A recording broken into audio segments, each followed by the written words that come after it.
सभी को मेरा नमस्कार। मेरा नाम भुवनेश्वरी है। मैं Saint James Academy Senior Secondary School के हिंदी अध्यापिका हूँ। आज मैं आपके सम्मुख एक प्रस्तुति लेकर आई हूँ। वह है ईमानदारी की शक्ति। ईमानदारी की शक्ति के बारे में कुछ उदाहरण ये है कि फ्रैंकलिन का कहना है कि ईमानदारी सबसे अच्छी नीति है। महात्मा गांधी जी का कहना है कि सच्चाई और ईमानदारी ही जीवन की सबसे बड़ी पूंजी है। अब मैं ईमानदारी की शक्ति पर एक कविता सुनाना चाहती हूँ। ईमानदारी एक शक्ति है जो दिल को साफ रखती है, सच्चाई के मार्ग पर चलने की हिम्मत देती है। यह हमें अपने आप पर विश्वास दिलाती है और दूसरों के सामने अपनी बातें स्पष्ट रूप से रखती है। ईमानदारी से बड़ा कोई धन नहीं है। यह हमें अपने लक्ष्यों को प्राप्त करने में मदद करती है। यह हमें अपने रिश्तों में मजबूती प्रदान करती है और हमें जीवन में सफलता और संतुष्टि दिलाती है। ईमानदारी की शक्ति हमें ऊंचाइयों तक ले जाती है और हमें अपने सपनों को पूरा करने में मदद करती है। यह हमें अपने आप पर गर्व महसूस कराती है और हमें जीवन में आगे बढ़ाने के लिए प्रेरित करती है। ईमानदारी की शक्ति पर कबीरदास जी का एक दोहा, सत्य ही है ईश्वर का रूप, ईमानदारी से मिले प्रभु का भूप। यह दोहा ईमानदारी के महत्व को दर्शाता है और बताता है कि सत्य और ईमानदारी से ही प्रभु की प्राप्ति होती है। ईमानदारी की शक्ति पर तुलसीदास जी का एक दोहा, सत्य कहे सब खोई, सत्य से सब खोई ही, सत्य बिन सब अधोगति, सत्य करे गति नीच। इस दोहा भी ईमानदारी के महत्व को दर्शाता है और बताता है कि सत्य और ईमानदारी से ही जीवन में उन्नति होती है, जबकि असत्य से अधोगति होती है।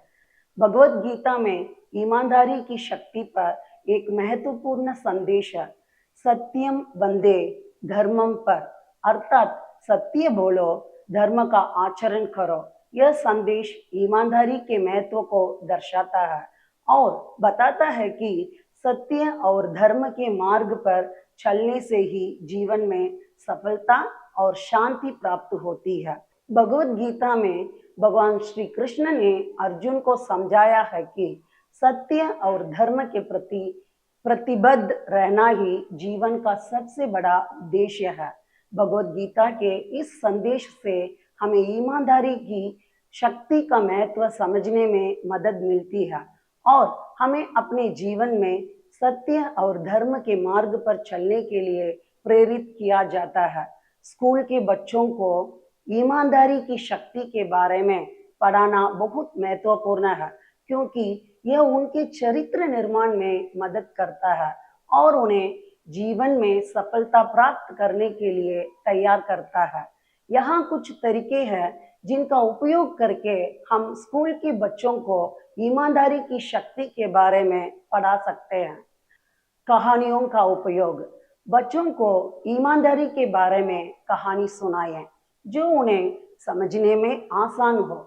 इससे उन्हें ईमानदारी के महत्व को समझने में मदद मिलेगी। उदाहरण देना, बच्चों को ईमानदारी के उदाहरण दें जो वे अपने जीवन में लागू कर सकते हैं। इससे उन्हें ईमानदारी के महत्व को समझने में मदद मिलेगी।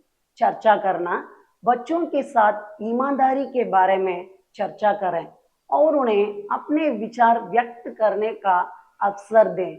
इससे उन्हें ईमानदारी के महत्व को समझने में मदद मिलेगी।